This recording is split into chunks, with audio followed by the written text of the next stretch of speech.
Saya pernah ke Palestina juga. Palestina? Ke Aqsa, iya. Tahun berapa? Gitu. Tahun 2019. 2019. Iya, 2019. Sebelum pandemi gitu ya kan. Iya, saya kesan sekali di situ. Di situ budayanya, di situ kan banyak agama ya gitu. Iya, sebenarnya kalau saya pikir di sana tuh aman-aman aja. Orang bersebelahan masjid, itu ada tembok ratapan ya kan, dan gereja gitu. Tapi karena sering jalan-jalan, saya bilang kok enaknya enak negara kita sebenarnya. Oh, tetap enak iya, negara kita. Tetap negara kita lebih enak. Gitu. Iya. Kenapa? Iya. Katanya di negara kita orangnya terutama ramah-ramah. Oke. Ya karena itu ramah, kita nyaman, aman rasanya.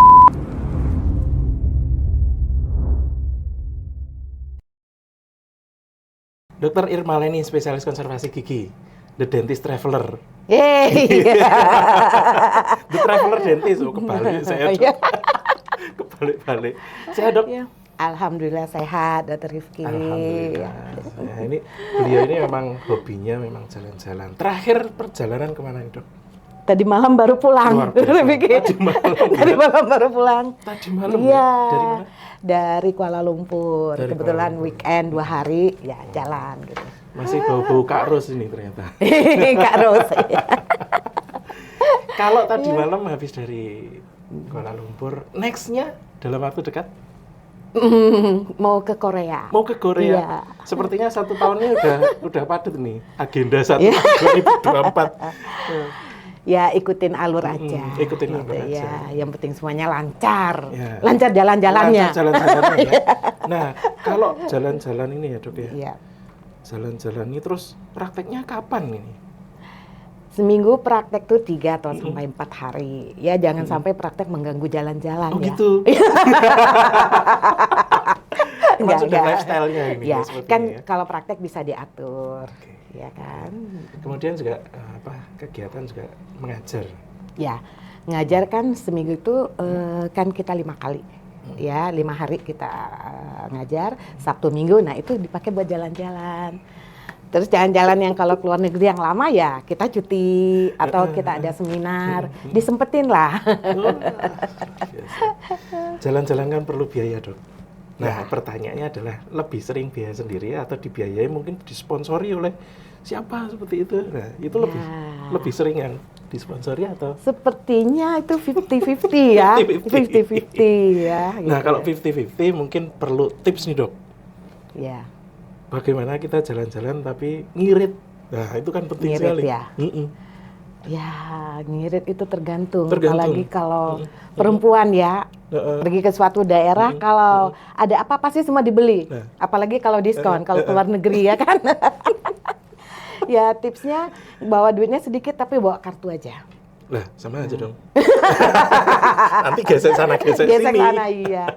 Nggak, pasti kita sudah ada rambu-rambu lah ya. Rambu-rambu. Sudah ada rambu-rambu gitu. Lebih sering yang dibeli apa sih, dok? Fashion? Makanan? Makanan. Makanan? Kayaknya makanan ya. Makanan ya. Kalau fashion susah masuknya. Apa? Di luar negeri baju ukurannya kan susah, nggak ngepas sama kita, kadang tangannya kepanjangan, bajunya kegedean, jadi kan harus dirombak kan lagi. Nggak cuma baju dong, tas mungkin, dompet. Aduh. Ya, dia bukan tipe yang seperti itu. Bukan gitu. Tapi 1-2 boleh lah. Gitu, ya. Bicara soal makanan dok, ya. Pernah kuliner shock nggak? Maksudnya, wah ini kok kayak gini makanannya gitu. Atau bahkan sampai benar-benar nggak doyan makan atau terkejut lah dengan kuliner. Ya. Kalau saya tuh prinsipnya makan itu hanya ada 2, enak dan enak sekali. Nggak ada makanan yang tidak enak. Iya kan? Iya. Jadi nggak enak juga ya pasti enak, tapi tidak pakai sekali gitu. Jadi dimakan aja. Dimakan aja. Wah ini menyenangkan kalau jalan-jalan sama beliau ini tidak ada pantangan-pantangan makan tertentu ya berarti. Tidak ada. Tidak ada alergi seperti itu. Tidak ada. Tidak ada. Tidak ada. Ini partner jalan-jalan yang kalau bahasa Jawanya itu demenake gitu. Oh gitu. Apa tuh artinya? Ya enak nih apa gitu ya. Mau diajak susah oke. Iya, mau jalan jauh juga oke. Kebetulan saya pernah punya pengalaman jalan-jalan sama beliau karena ini ya. Di mana ya waktu itu kita? Satu event bareng seperti itu pernah saya yang di Bukit Tinggi sama di Papua. Papua ya. Di Papua itu luar biasanya beliau ini mau ngisi seminar. Tapi pagi-pagi itu sudah tahu-tahu sudah di perbatasan antara Papua dengan Papua Nugini. Luar biasa. Ya, kita harus ngambil kesempatan. Soalnya tidak ada waktu lagi gitu. Iya. Sudah jauh-jauh ke Papua, kenapa tidak sampai ke perbatasan? Ada waktu kosong berapa jam? Lari. Balik lagi langsung seminar. Gitu. Masalahnya kalau misalkan kita seperti itu, kadang tuh ada rasa capeknya, tapi Dokter Irmaleni ini nggak kelihatan capeknya di mana gitu. Kalau lagi jalan nggak ada capeknya. Nggak ada capeknya. Tidak ada. Karena emang senang, hobi gitu. Emang senang. Tips agar jalan-jalan itu kita tetap fit, Dok. Tipsnya agar tetap fit. Ya itu jangan mudah capek. Jangan jadi beban jalan-jalan itu. Jangan jadi beban. Gitu. Ya. Mungkin dari sisi makanan harus dipersiapkan dulu sebelum berangkat. Atau istirahatnya seperti apa gitu? Latihan jalan. Kalau saya tiap pagi jalan 35 menit non-stop, ya kan, berapa kilo lah, 4 kiloan. Tapi pas jalan-jalan juga di situ. Iya, kan? Jadi terbiasa kakinya. Gerak juga. Iya, tapi kadang-kadang malam itu kakinya sakit, naikin ke atas. Oh, gitu. Nah ini tips juga nih. Jadi kalau misalkan biasanya kan baru kerasa setelah di rumah atau pas setelah di kamar. Iya, malam. Nah, berarti diangkat kakinya ke atas. Kemudian dari sisi pengaturan makanan mungkin biar nggak cepet ini. Enggak, makanan biasa aja. Vitamin paling. Vitamin. Iya, ada. Makan vitamin biar kita tetap fit gitu. Oh gitu. Biasanya kalau jalan-jalan seperti itu sama keluarga atau sama kolega atau malah sendiri? Ya. Atau mungkin ada yang dituju di tujuan? Ya, karena kadang-kadang saya jalan-jalan tuh sambil seminar. Iya kan? Seminarnya misalnya besok, kita berangkat hari ini, begitu datang di bandara, langsung jalan, langsung keluar, karena menghemat waktu kan. Betul. Nah gitu. Jadi kita nggak perlu waktu yang lama gitu. Training, waktu itu ada training keluar, juga seperti itu. Singgah dulu kemana gitu. Berarti kalau membagi waktu dengan keluarga bagaimana, Dok? Ya sekarang anak-anak udah pada besar-besar, tidak ada yang di rumah, jadi jalan-jalannya semakin oke, ya kan? Iya. Atau mungkin justru malah keluarga sudah menyebar kemana-mana, jadi ketika anak-anak juga sangat senang lihat mamanya jalan. Jadi kalau kita jalan kan, Dr. Rifki, artinya kita masih kuat kakinya, ya kan? Masih fit gitu. Ya itu saya prinsipnya juga, selagi masih bisa berjalan, tidak perlu pakai tongkat, dan ada rezeki sehat, ya udah kita jalan-jalan. Saya rasa justru kalau lebih banyak bergerak ya kita makin sehat. Betul, gitu. Jadi sehat, happy. Yang penting happy. Iya happy, kita menikmati ciptaan Tuhan kan, itu. Bukan maksudnya berfoya-foya. Sekarang kita kerja udah capek. Iya kan, kita kerja banting tulang segala macam. Untuk apa? Mau disimpan? Buat anak itu ada rezekinya. Dia juga harus berusaha untuk dirinya kan. Bukan berarti ya uang kita bukan uang kita. Ya kayak begitu, ya kan? Nah, ya itu nikmatilah. Udah capek kita kasih kasih hadiah buat diri kita. Ya dengan jalan-jalan, melihat, pulang-pulang kan semangat lagi. Seperti itu. Ya, pentingnya self reward ya. Jadi apa yang kita cari itu ya. Kalau cuma disimpan ya nanti malah kerja terus malah jadi. Iya. Nanti sakit, uangnya banyak, nggak bisa dipakai. Nah, betul. Malah justru nanti uangnya banyak, kita nggak bisa makan enak, nggak bisa pergi yang jauh-jauh lagi. Makanya harus rajin menabung, buat jalan-jalan. Menabung buat jalan-jalan. Iya, bener. Saya seperti itu tuh, Dr. Rifki, ya kan? Jadi yang buat sehari-hari uang dari praktek, yang uang gaji segala macam ditabung. Nah, ditabungin kalau jalan, oh ada tabungan nih, gitu. Kayaknya perlu ini ya, perlu nanti ada kelas khusus bersama Dokter Irmaleni. Bagaimana cara mengatur keuangan ya, agar kita bisa menikmati hidup, salah satunya dengan jalan-jalan. Ya kalau jalan-jalan itu semua orang kan seneng ya. Pasti Kalau menurut saya semua orang senang, cuma orang kadang-kadang, aduh uang saya nggak cukup, padahal nggak. Pokoknya apapun rezeki kita, udah jalan.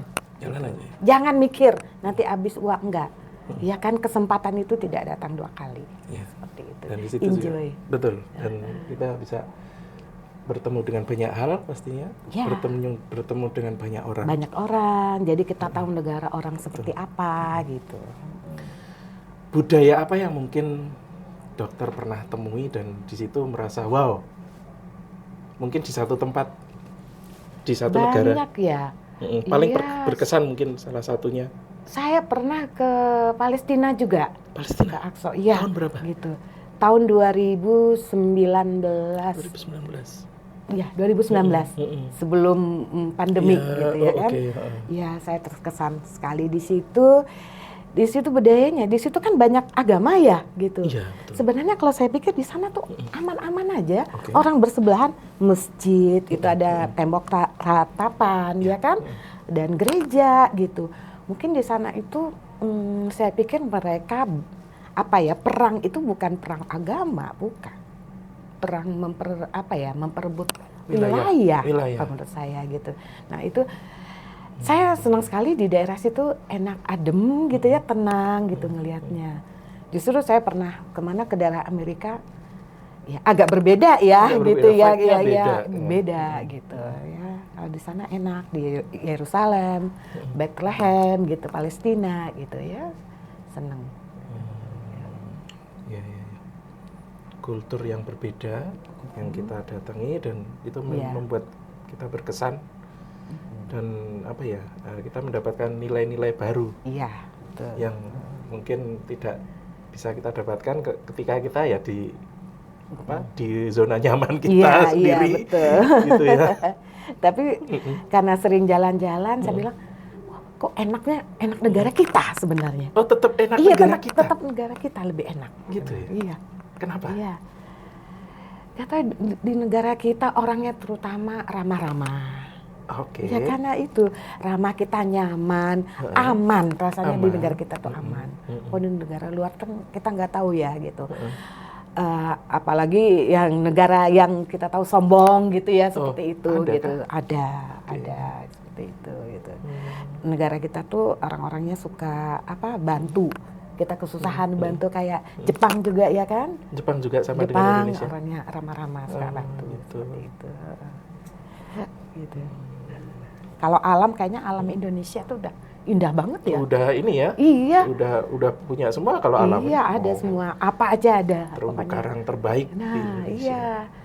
Tapi kadang-kadang kita traveling di Indonesia lebih mahal daripada kita ke luar negeri. Iya, tiketnya mahal gitu. Nanti pas mau masuk nih, Dok, ada gate-nya di situ ya, dan nanti ditarik lagi. Nah, itu. Parkir. Iya. Aduh, gimana ya, Dok ya? Nah, saya waktu itu ke Australia kita masuk daerah wisata nggak perlu bayar. Nggak perlu bayar. Parkir nggak bayar. Iya. Enak banget ya pergi ke pantai. Kalau di sini ditarik gitu ya, untuk kebersihan. Retribusi gitu ya kan. apalah. Iya, gitu di sana nggak ditarik juga bersih. Gitu. Iya. Jadi nggak bayar, objek wisata di sana, destinasinya nggak bayar. Nggak ada parkir juga. Nggak ada parkir. Nggak ada. Pernah nggak, Dok? Karena mungkin sering flight ya. Iya. Sering flight, mungkin sering mode transportasi seperti itu. Pernah nggak sih ketinggalan pesawat? Pernah. Waktu itu saya tahun 2014. Saya tuh mau ke Australia ceritanya gitu. Mau Natalan tanggal 25. 24 saya berangkat dari jam 6 pagi. Pesawatnya jam 4 sore. Saya sampai sana jam 5. Pesawatnya udah berangkat. Iya. Pesawat udah berangkat, jadi beli lagi besoknya. Pulang dulu dong atau transit dulu? Hotel Pulang. dulu? Pulang lagi. Pulang. Besok berangkat lagi. Aduh. Hangus dong? Hangus itu. Aduh. Tiket luar negeri lagi. Ya, iya, makanya. Mahal. Aduh. Tapi yang hangus berangkatnya aja. Pulangnya enggak. Yang penting tujuannya tercapai sampai sana. Iya. Waktu itu acara apa? Jalan-jalan aja. Jalan-jalan. Saya senang melihat negara-negara orang seperti apa gitu. Itu Dr. Rifki. Pernah ketinggalan barang penting nggak? Nggak pernah. Yang pernah adalah pesawat tidak bisa take off. Pernah. Kenapa? 1 jam. Nah, itu waktu di bandara Los Angeles. Saya dari Minnesota ke Los Angeles, waktu itu mau ke Indonesia, ya kan? Itu kan kalau ke Amerika tuh penerbangannya lama banget. Butuh 27 jam. 27 jam. Sehari lebih dong. Iya, dari Minnesota saya berangkat ke Los Angeles, itu 4 jam dari Los Angeles ke Jepang, dari Jepang ke Indonesia. Itu kan kalau di total 27 jam. Nah, karena ngantuk kita berangkat jam 3 subuh dari Minnesota ke Los Angeles, saya begitu masuk pesawat saya langsung tidur. Udah sejam tidur kok orang pada berdiri di sana. Lah, ini ada apa? Saya sendiri. Kan nggak ada yang ngingetin.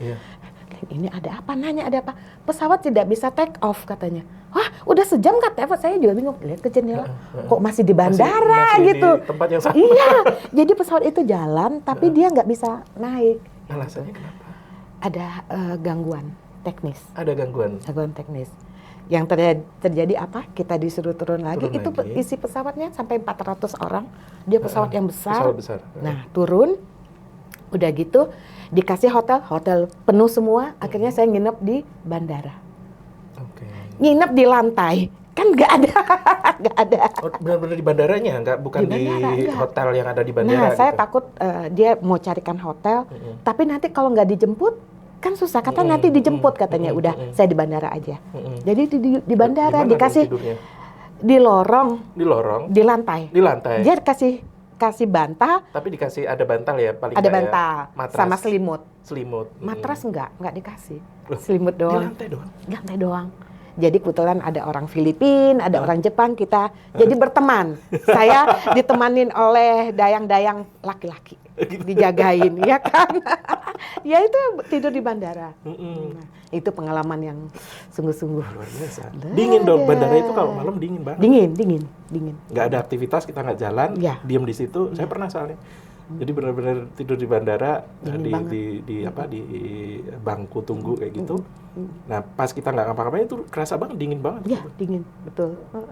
Di lantai lagi, lantainya karpet sih ya. Lantainya karpet. Lantainya karpet gitu. Aduh. Benar-benar itu kalau berjalan sendiri itu. Yang saya bingung, saya udah bangun tidur. Ini kok masih di bawah gitu, karena nggak tahu kan. Di sebelahnya bule lagi gitu. Terus orang udah berdiri semua, disuruh turun katanya gitu. Ya sudahlah. Tapi tidak kesel, senang aja. Oh ini pengalaman baru. Jadi tahu kalau itu tuh seperti ini. Jadi ngantri lagi buat pesawat besoknya. Itu mana mau seminar lagi hari Sabtunya. Kekejar nggak itu? Tadinya saya nggak dapat, saya langsung cari bosnya mana? Ada itu katanya, saya langsung bilang, saya tunjukin, ini saya mau seminar, tanggal sekian. Akhirnya dicariin, dapat gitu, ya? Besoknya dapat. Si bosnya, bos maskapai maksudnya? Bos yang di bandara. Bos di bandara? Dia yang di bandara itu. Dia kan mau bantu dan bisa? Mau bantu, ya bisa. Saya liatin surat, ini saya mau bicara. Itu di mana waktu itu? Di bandara mana? Los Angeles. Jadi benar-benar ininya dari pihak bandara ngebantu ya? Ngebantu dia. Ngebantu. Tadi jadi apa? Tadi kan diceritain jadi dapat temen dari Filipina. Iya, dapat dari Filipina. Dokter ngomong gimana ngomongnya? Ngobrolnya seperti itu gimana? Bahasa Inggris kah? Bahasa Inggris. Ya, ya bahasa Inggris. Apa ya? Bahasa Inggris inilah gitu. Ya tahulah kita kalau bahasa Inggris kan kalau baca kan enak ya. Kalau bahasa Inggris main lah kayak gitu. Tapi dia baik banget, orangnya baik banget. Dianterin di Narita, sampai di Narita, nanti kamu pesawatnya sana ya. Di Narita kan luas banget gitu. Jadi balik ke Indonesia. Ya.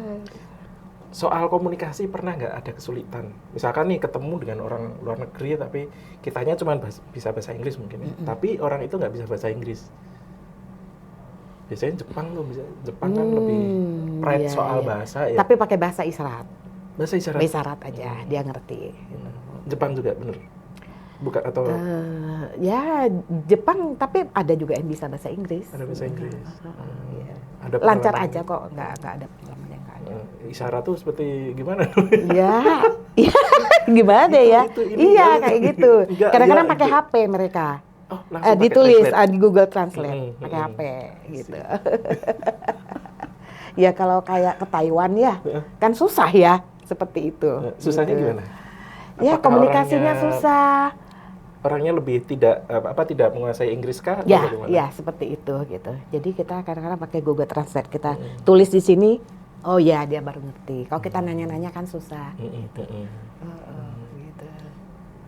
At least kalau beli itu bisa nanya harganya berapa itu bisa bayar. Iya kan ditulis ini. Kita kadang-kadang minta diskon segini, gitu. Kita ketik. Bisa nawar juga dengan keterbatasan komunikasi. Bisa. Di mana yang nggak bisa nawar?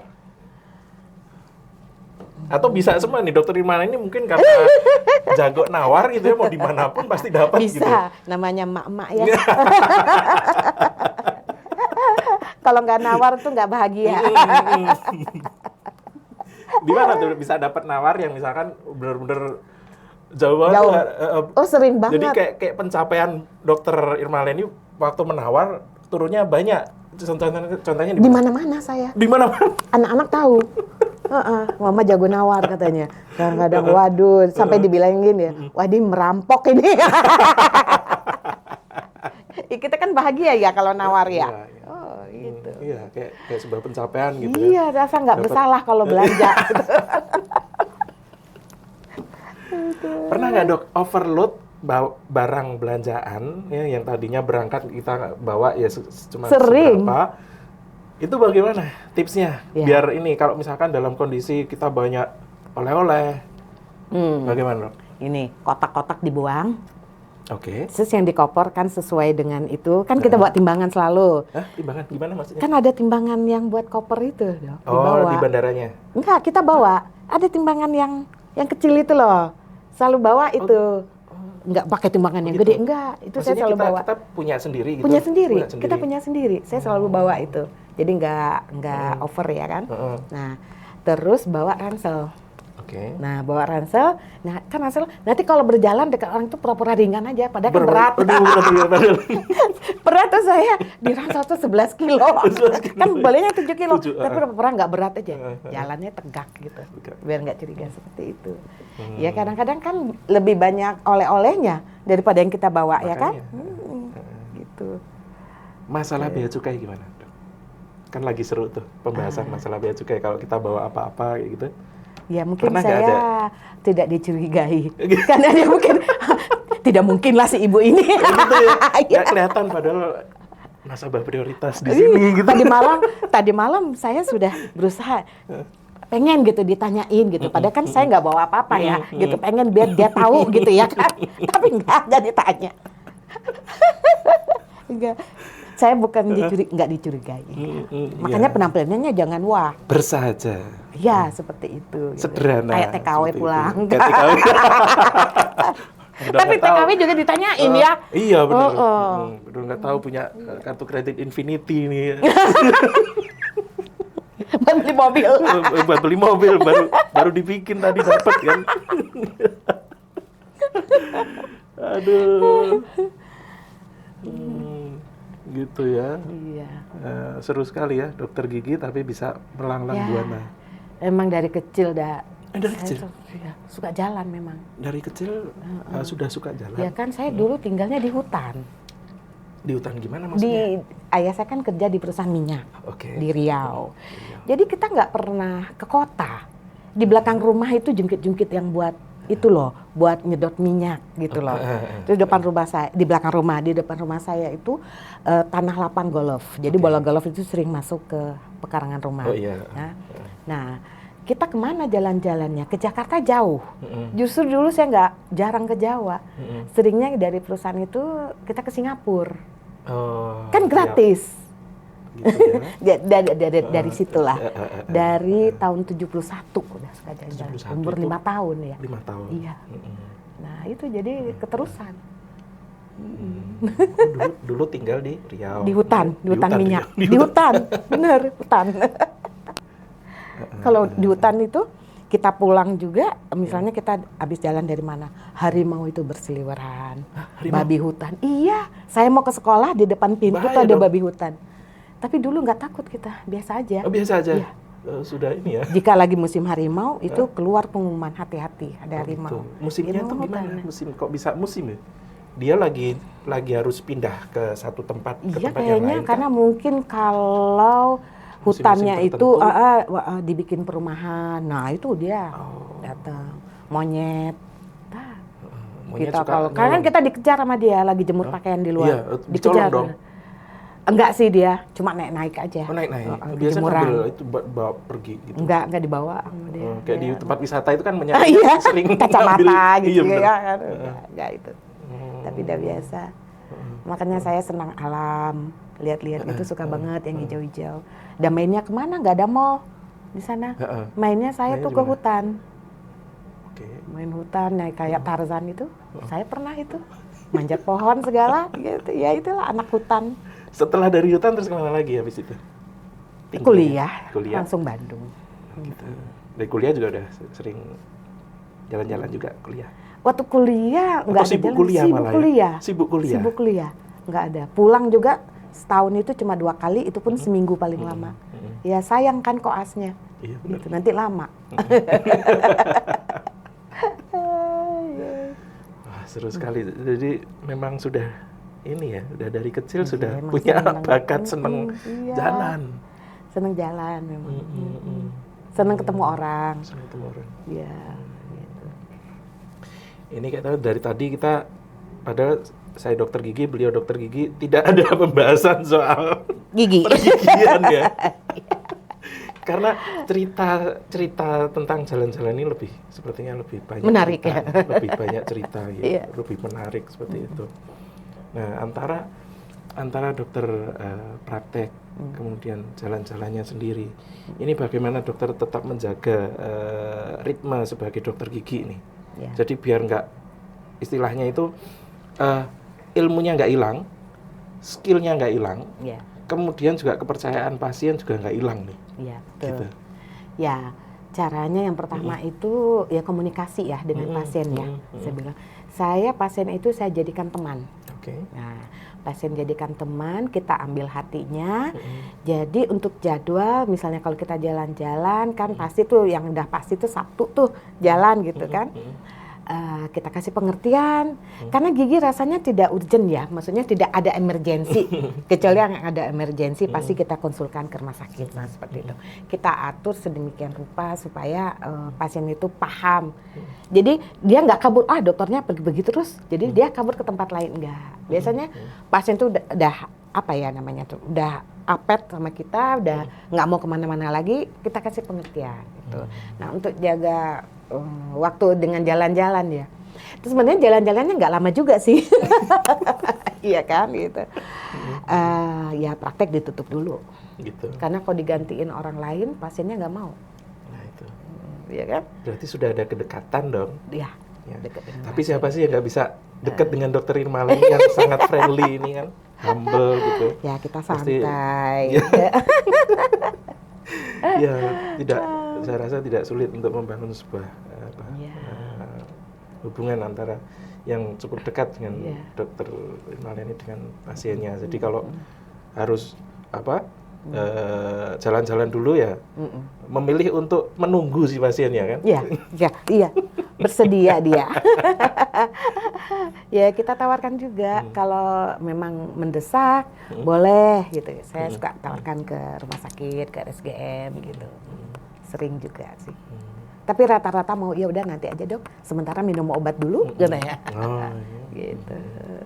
Berarti memang tidak urgent sekali. Saya rasa kalau misalkan urgent ya mau nggak mau harus ditangani duluan gitu. Kan di rumah sakit 24 jam ya kan.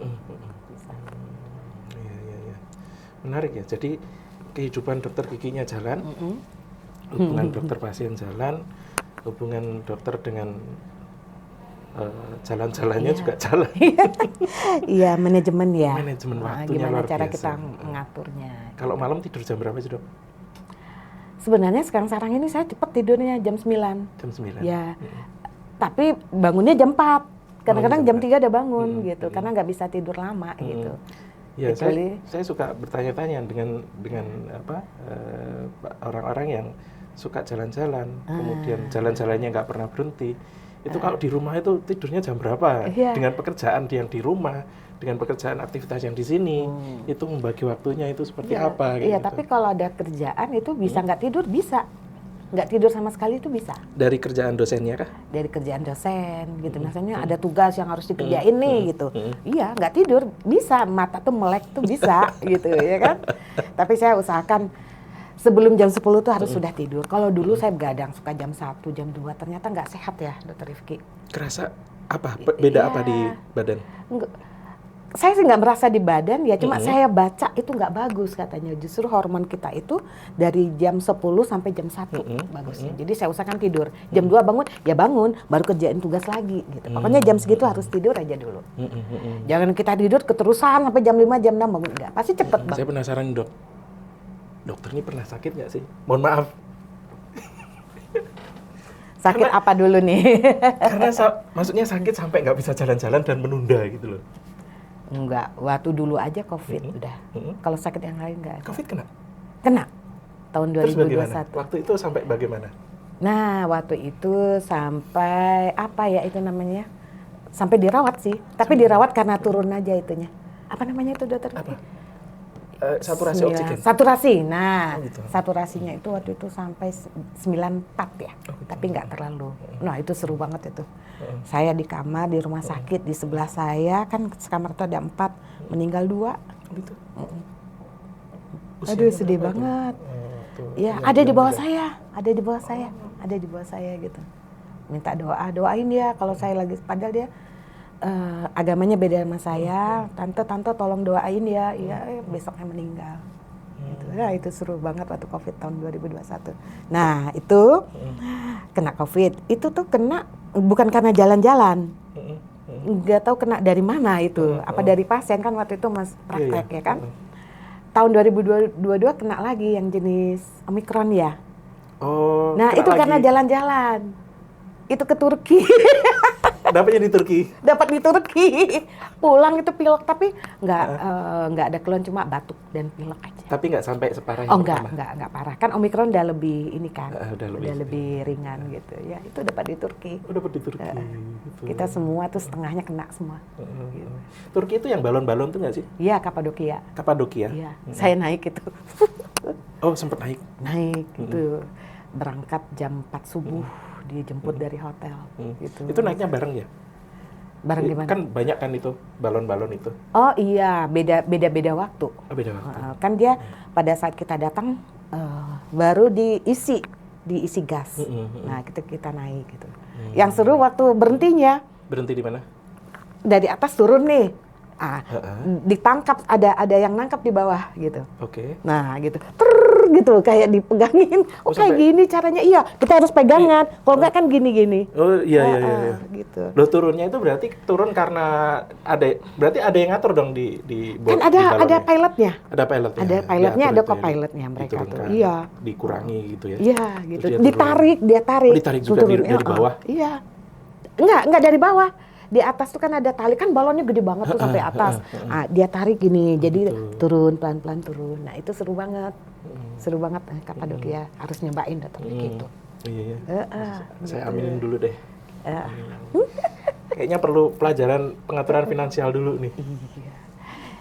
Ya dulu juga mungkin waktu anak-anak masih sekolah saya agak repot ya jalan-jalan. Tapi kalau bisa ditabung lah, ditabung nanti bawa anak-anak ya jalan gitu. Iya, betul. Ya, tujuannya adalah untuk mengenal lebih luas lagi tentang baik itu alamnya, budayanya gitu, seperti apa gitu. Ya kan, kita lihat dari atas, indah sekali gitu ya kan. Sampai rumah kena COVID. Di bandara sudah nggak enak badan. Iya, di bandara itu aduh udah kok agak lemes gitu. Tapi udah yakin itu pasti kena. Tapi di bandara udah pegang surat aman itu ya, swab itu ya? Enggak diperiksa. Oh, tidak. Enggak diperiksa. Berangkat saya siapin. Pulangnya enggak nggak diperiksa itu. Nah, begitu sampai rumah waktu itu jam 1 malam, saya langsung swab sendiri, positif nih. Nggak berani masuk rumah, saya isolasi, mengisolasi diri. Mengisolasi gitu. diri. Tapi sebentar, 4 hari juga udah negatif. Nah, tidak terlalu berat itu. Tidak berat. Ya.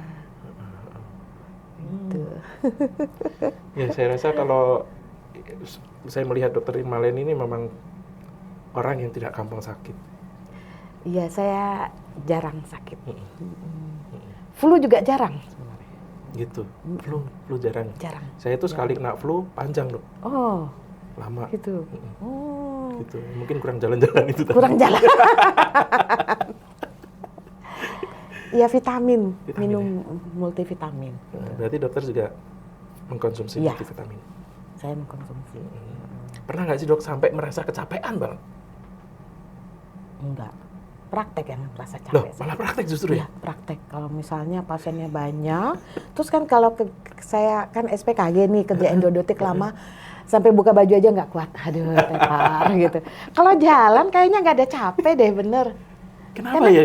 Kira-kira, Dok? Seneng ya Loh, motivasinya kali berarti ya. praktek nggak seneng, Dok?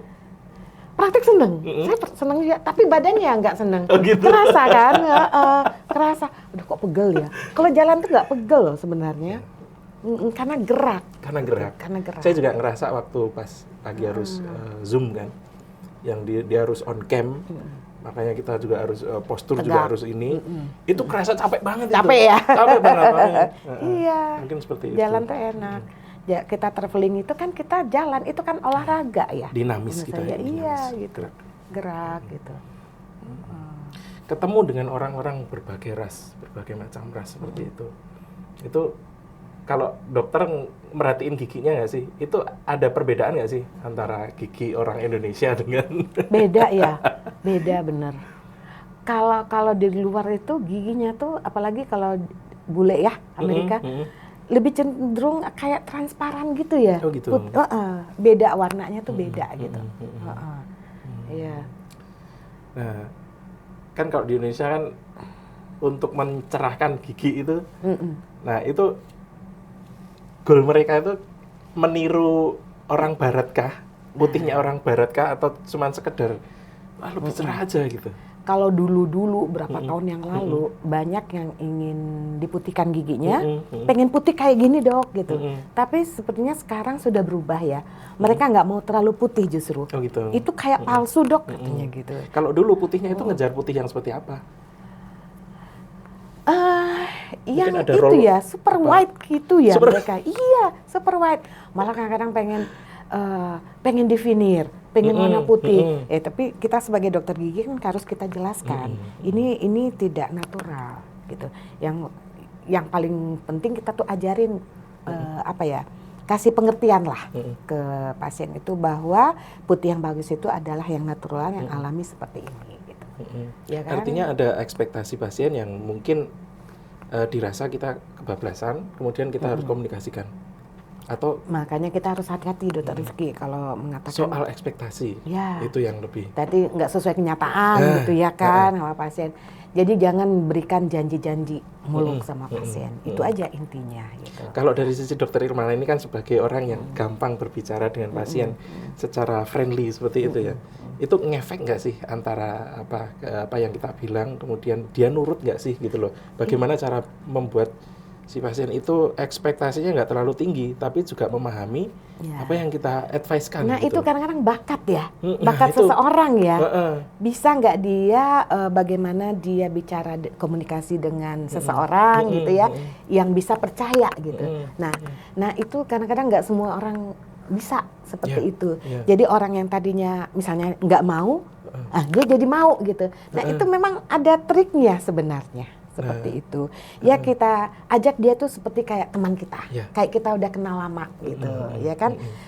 Jadi kalau dia misalnya WA juga, kita panggil nama kecilnya. Kalau saya seperti itu, misalnya namanya Ismail, kita panggil, ya Pak Is ya. Itu kan beda artinya gitu ya kan? Kedekatan. Gitu.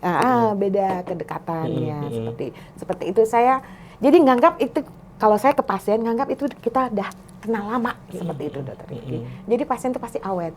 Pasien saya dari umur 4 sampai dia udah punya anak, masih berobat ke saya. Sampai anak-anaknya mungkin nanti dibawa semua itu. Dibawa semua. Generasi yang berikutnya gitu. itu. Iya, betul. Dibawa gitu.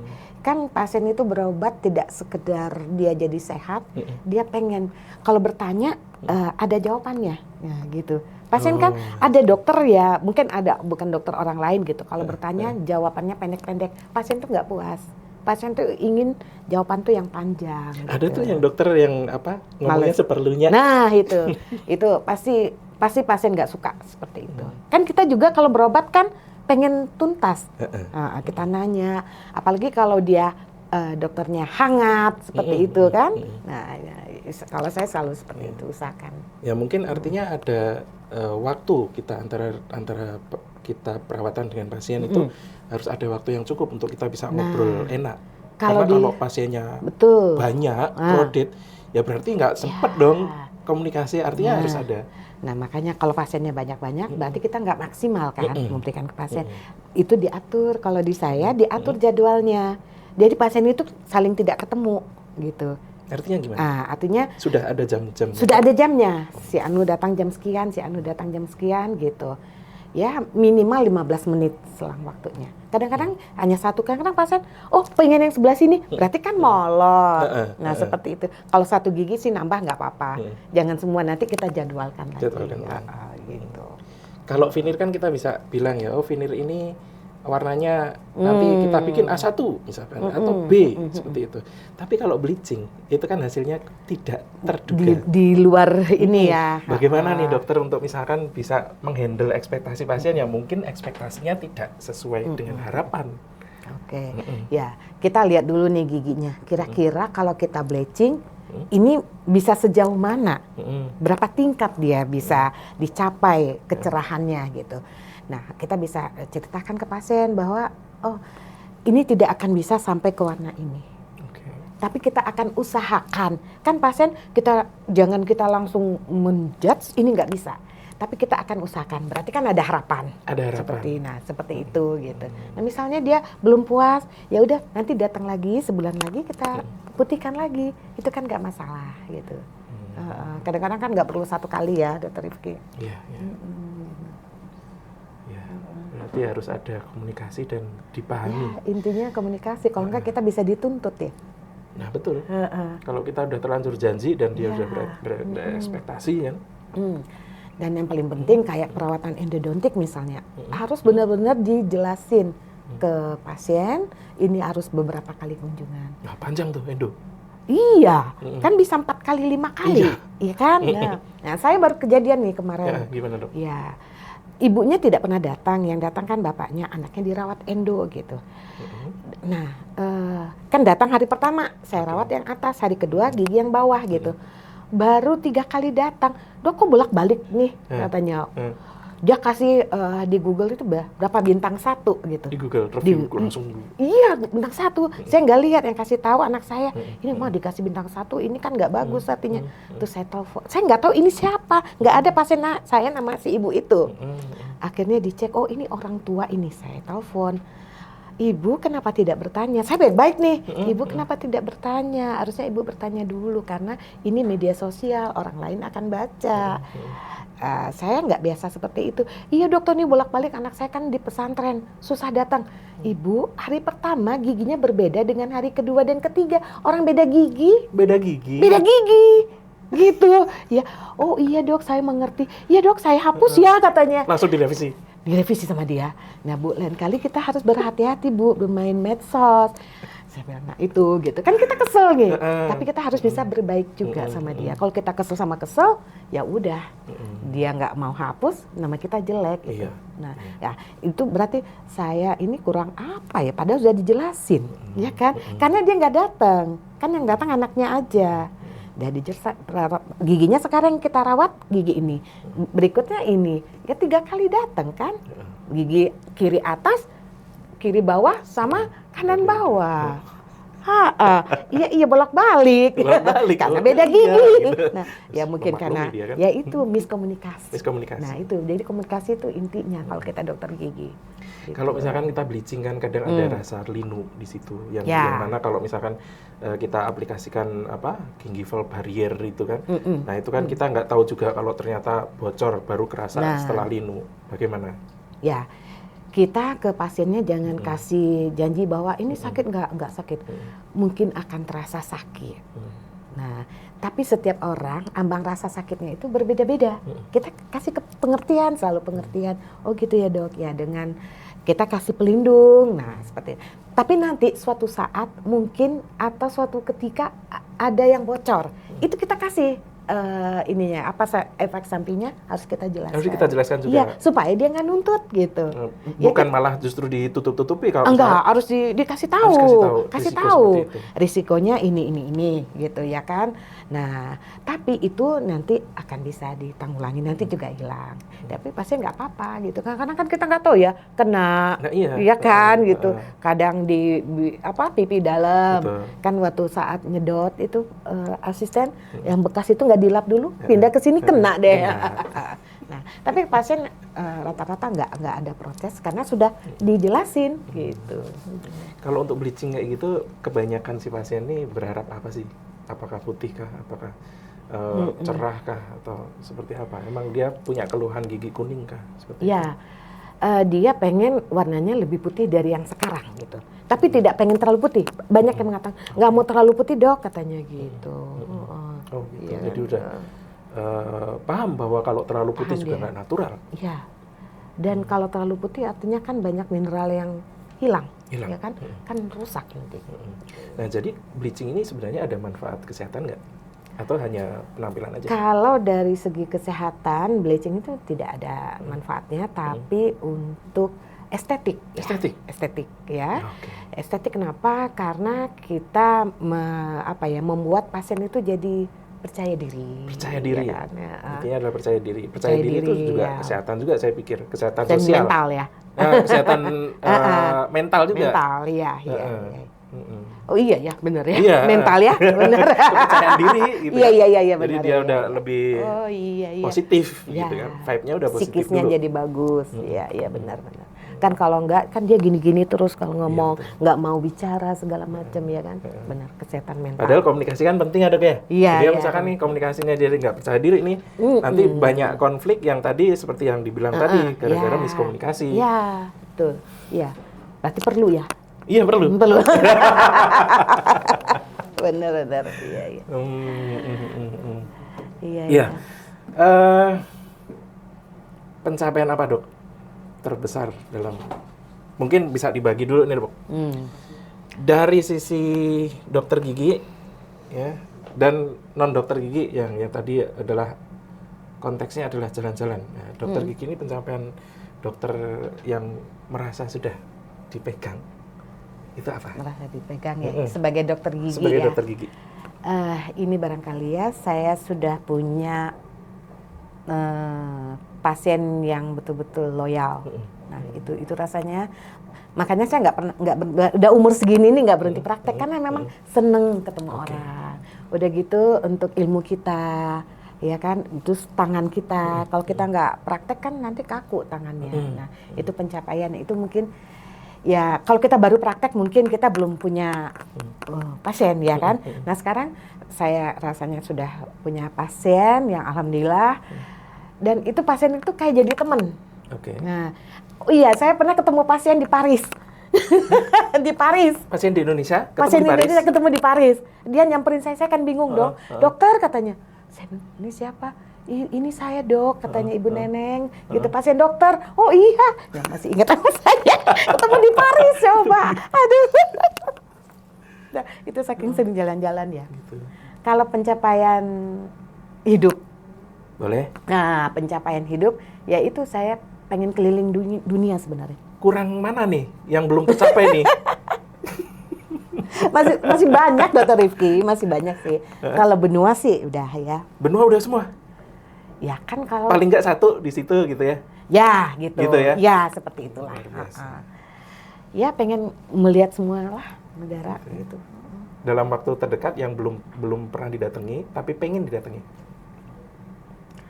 Ya, kan bulan ini mau ke Korea nih. Korea itu baru pertama kali? Ya. Oh gitu. Nanti masih ada sisa cuti. Korea Utara? Enggak berani. UK kali ya saya. UK. Kalau ada melihat musim gugur Oktober. Belum pernah juga? Belum.